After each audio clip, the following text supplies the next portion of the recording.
Hi, everybody. I'm Michael Carrese, welcoming you to Raise the Line with Osmosis from Elsevier, an ongoing exploration about how to improve health and healthcare. And today we're continuing our NextGen Journeys series, featuring conversations with learners and early career clinicians around the globe to get their fresh perspectives on education, medicine, and the future of healthcare. We're going to do that today with someone who is a great example of taking advantage of the range of options that are available to medical practitioners. In the dozen years since earning his medical degree, Dr. Andres Acevedo-Melo has been a medical liaison and advisor for two of the largest pharmaceutical companies in the world. He's provided recruitment support for clinical trials, and he's been an editor with a publisher of open access journals. On top of all that, he spent 2 years as a student leader in our Osmosis Medical Education Fellows program. Dr. Acevedo has just finished an internal medicine residency program at Fundación Santa Fe de Bogota in Colombia, and we're very happy to welcome you to the show today. Thanks for coming. Thank you, Michael, and thank you to the Elsevier team for having me. I'm glad to be here.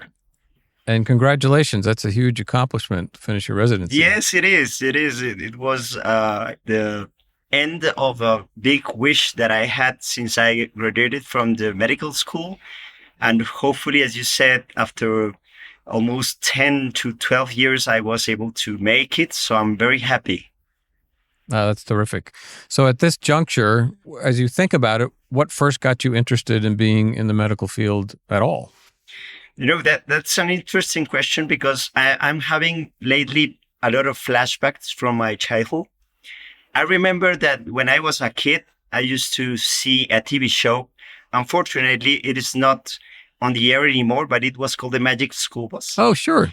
I remember Miss Rizzles and Arnold, who were on very interesting trips. One of them was inside of Arnold's guts.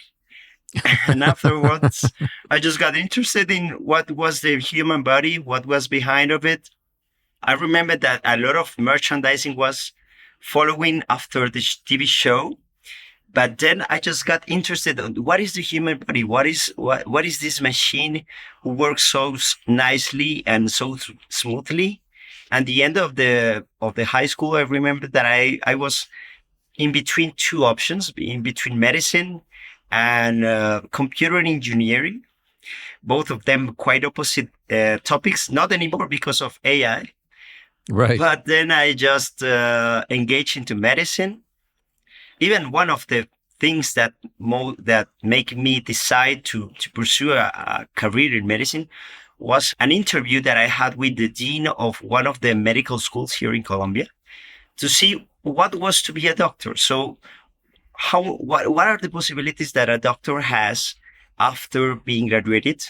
And there were a lot. There were a lot that I was not even aware of. And he even got me into one of the simulations, the training simulations they had on the basic life support at the time. And I was quite interested because it was like my first hands-on experience to try to save a life. And I think that afterwards, it just get like a first date and then get in love with medicine and up I go. So you were working on a mannequin?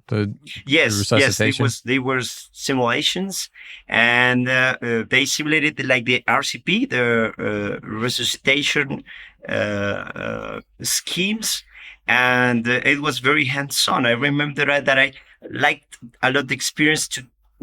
We were not touching a real patient at that time, but it was like dealing with death, with life and death at that moment, at that decisive moment.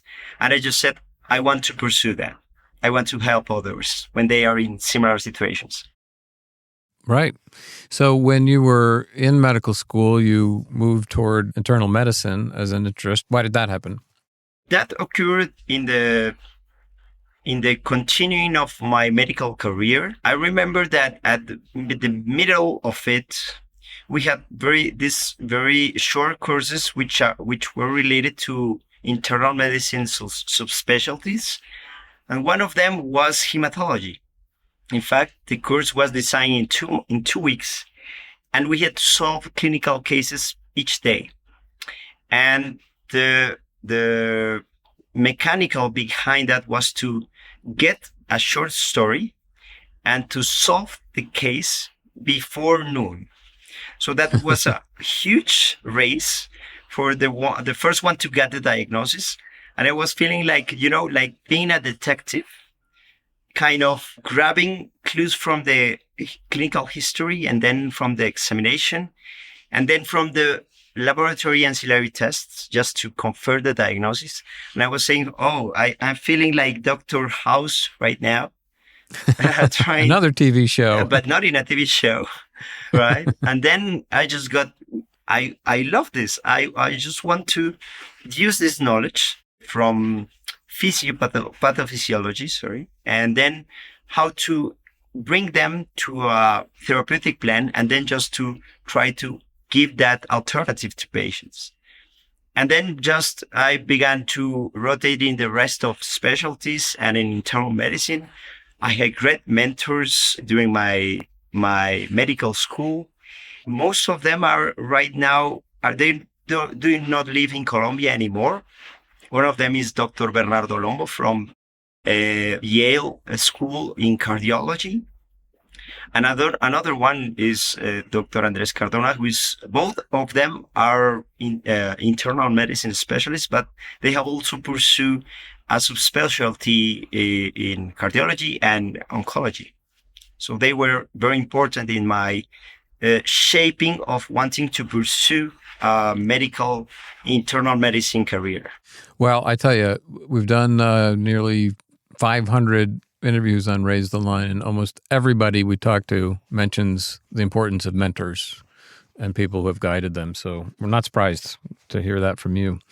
So I left out of the introduction that you had some additional education. You pursued a master's degree in epidemiology from the Universidad del Rosario and a certificate in immunology and immuno-oncology from Harvard. So what were the decision-making processes to pursue those degrees, and what were some highlights of those experiences? So when I was approaching the last years of my medical school, I was quite involved in research, specifically through these mentors that I just mentioned. Some of them invited me to pursue short, you could call it like a fellowship in clinical research. At that time in Colombia, we have to do like a social service year. Some of the medical students pursue a clinical social service, but you can also have the option to pursue a research fellowship year. So I was very naive at clinical research. My mentors were trained abroad and they had come to Colombia to establish themselves during their professional careers. And they just set up like this possibility that was not even available before. And I just got into many activities, a whole universe that I didn't have the opportunity to discover before. Although my medical school has a quite focus on developing skills for research and social medicine and public health and other possibilities beyond clinical medicine, managing, teaching. But then what got my attention was to participate in high-scale projects, because we were participating not only in investigator-initiated studies, but also in sponsored trials, which were held by pharmaceutical companies. Okay. And this was a big opportunity. You had like the whole recipe written just to follow up. So how to perform every step of the clinical research in one document. And to be able to participate in those activities, my responsibility was to be a clinical research coordinator. And then this was part of a whole team, which was beyond even the hospital. And it was developed everywhere in the whole world. And that was like a big opportunity. And also, in those days, we were dealing with the first trials for cancer, specifically melanoma. And many of the current immunotherapies that are available right now, they were being developed at those times. So it was very interesting to see all the power of the immune system being unleashed to fight against cancer. Also, it was a double-edged sword because of the possibilities to develop an autoimmune reactions. But it was incredible to see aggressive and deadly cancer was being able to be in remission or even cured because of this therapy. So I just saw that research and immuno-oncology were like this mixed, very interesting, that I wanted to pursue. And then I just finished my fellowship training and then just enter into the epidemiology studies, which were very useful to get all this methodology to set up a clinical research and to execute trials, which were not only restricted to the sponsor trial, but also into the investigator-initiated studies. Do you find it to be easy or difficult or something else in terms of recruiting people to be in clinical trials? And how does that system work in Colombia? It was very difficult. In fact, one of my tasks was to optimize the recruitment in these trials, because you see, there in Colombia we had, and I'm sure this is not only restricted to my country, but we have many of the health experienced sites are being concentrated, are being agglutinated into short spaces of the territory.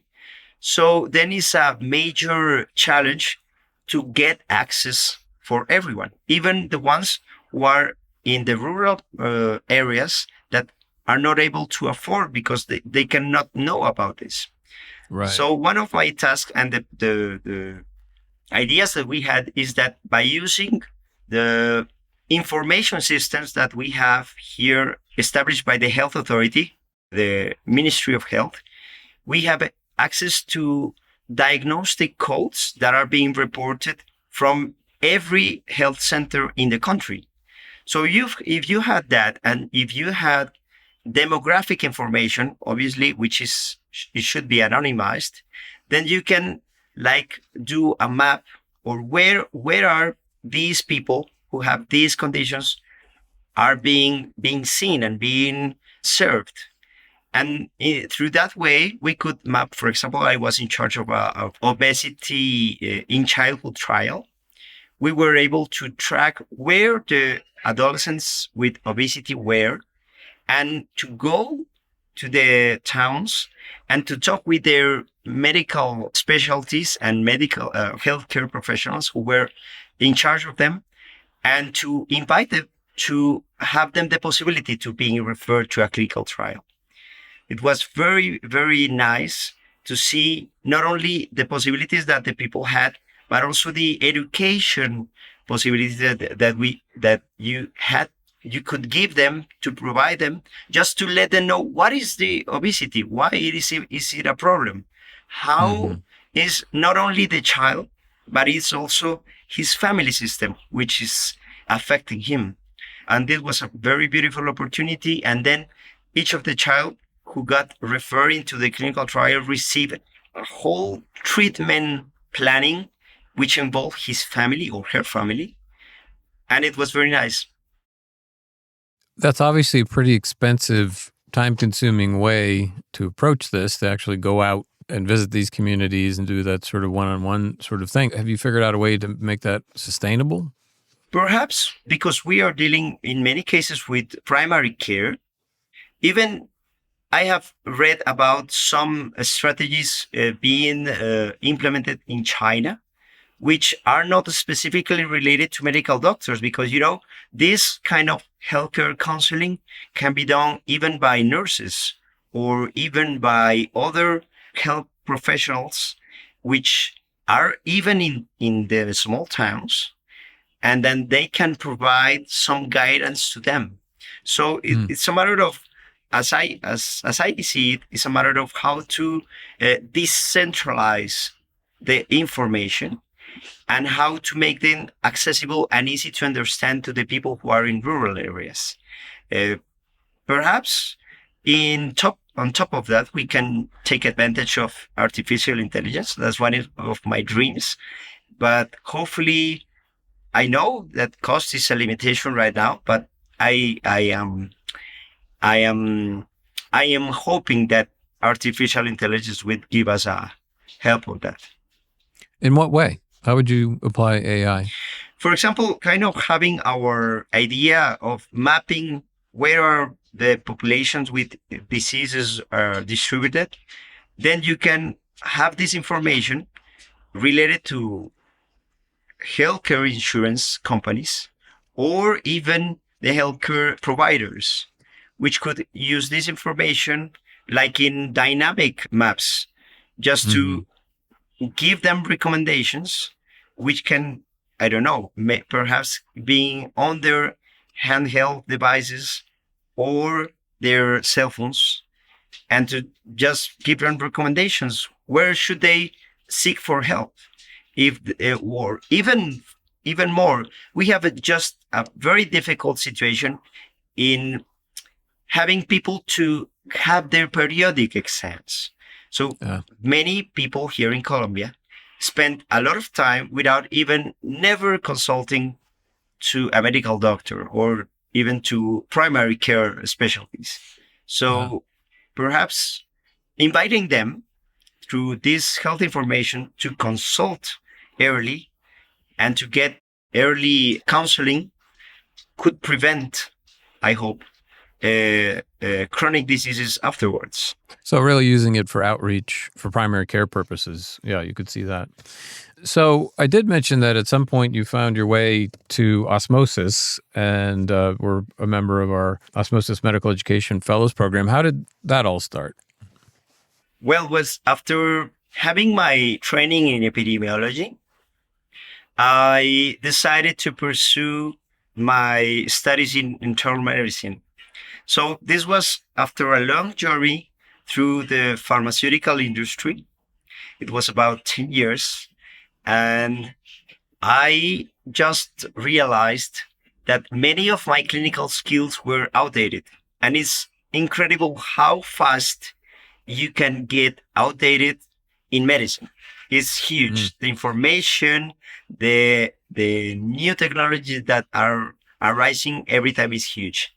So I just discovered that I had to go to the basics. I had to think again as a medical student. And then hopefully one day, a colleague just suggested me, there is this platform. It's called Osmosis.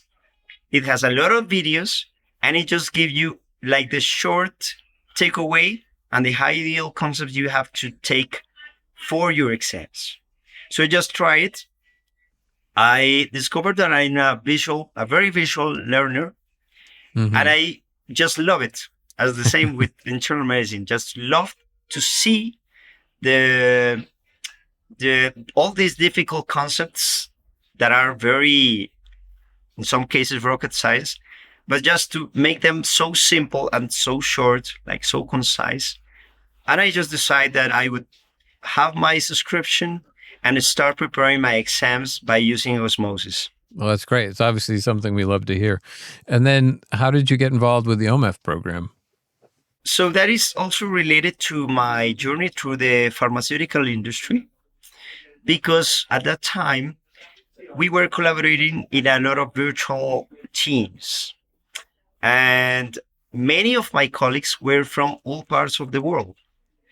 So when I discovered that the OMEF program was being supported by Elsevier, which is a well-known educational company, and especially in medicine, then I just saw that I was possibly being part of a huge network of medical learners who were at the same stage that I was. We were trying to get all these concepts in a very smooth way and to have them inside us to be able to pursue our specialties or to make them useful for patients. And then I just applied to the OMF program. I was not aware that it was so big, but it was very nice to see colleagues from Europe, from Africa, from Asia, other colleagues from Latin America and the United States. And it was very nice. We got a lot of friends. I even participated in projects like the hackathons that Elsevier had. Also the account buddies, which is like these short groups that are with the purpose to help each other's back while pursuing our studies and having difficult situations that we face every day. But how to get accountable through this network. And this was like the best part from all my residency, which I was also being in charge of medical students here in my hospital, but also I was able to perform in network with other colleagues, with other medical students from other countries. At the end, I hope to contribute beyond my internal medicine studies in research projects or with even mentoring. As you said, I think mentoring is a big part of our duty as already graduated professionals. But for those who are coming and for those who are struggling with the huge amount of information that we have to deal with. Yeah, and it does, as you were mentioning before, just increase all the time. So let's get back to where we started. You're just finished with your internal medicine residency. Do you have any reflections on that experience and what's next for you? Yes, I have. So back to the basics was a big part of the whole concept to face the practice of medicine again. But then I also discovered something that I was not aware of. And perhaps this was because of the pandemic that we suffered during the last years. And it was the big part of mental health in your career. So we have had a recent struggle here in Colombia because one of our surgery residents committed suicide.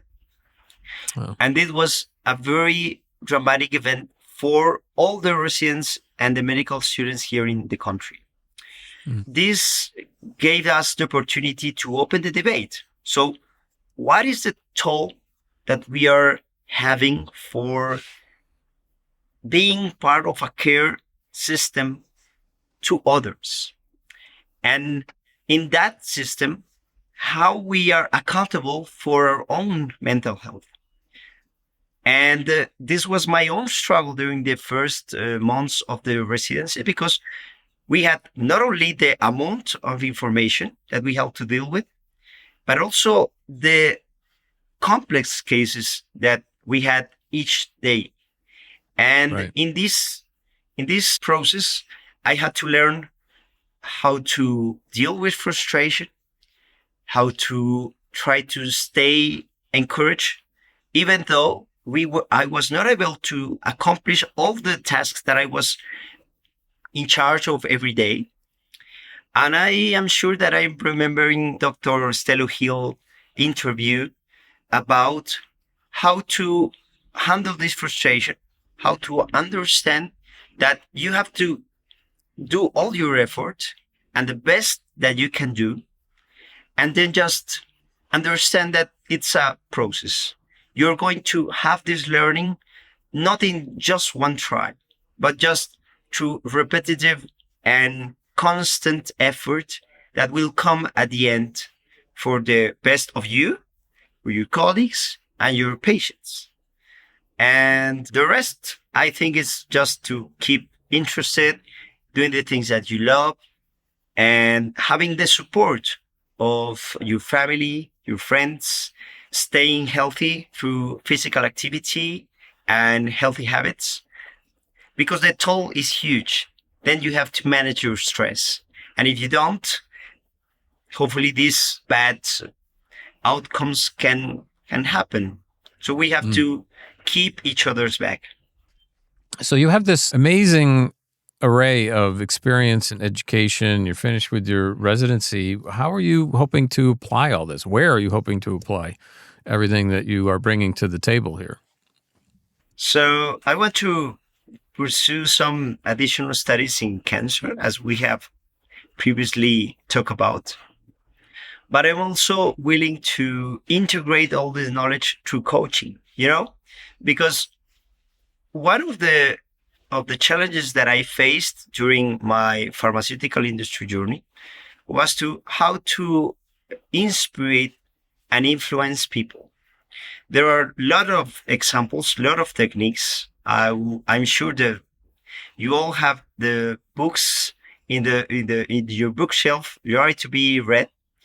But then, when coming to healthcare and talking about what we just discussed about being accountable and healthy in your mental and your physical areas, then you just need to also try to integrate yourself, to knowing yourself, and to try to identify how is your leadership.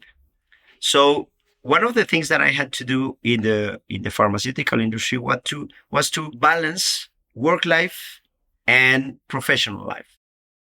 I was introduced to the coaching because I had teams in charge, and I had to keep them motivated. And then I just got to reflect on my own leadership style. There is a very nice seminal paper in Harvard Business Review written by Daniel Goleman, which is called Leadership That Gets Results. And he makes a comparison between leadership styles and golf sticks. And he talks about using the right golf stick when it's necessary. Mm-hmm. But to do that, you have to first learn how to play golf. And then you just need to identify which situation requires which golf stick. That is something that... When do you use a driver versus a wedge versus a putter? Okay, gotcha. Exactly. So I just discovered that I have to know these leadership styles and how to implement them with the rest of my colleagues. So I had even some experience with coaching inside the OMF program. It was very nice. And I think we can have an opportunity by using coaching to help our students and our colleagues to get this effective leadership, through knowing themselves, to try to identify where should they put the right golf stick, and then to get the results. Because at the end, if we are benefited, our patients will. So it would come like a snowball effect. Mm-hmm.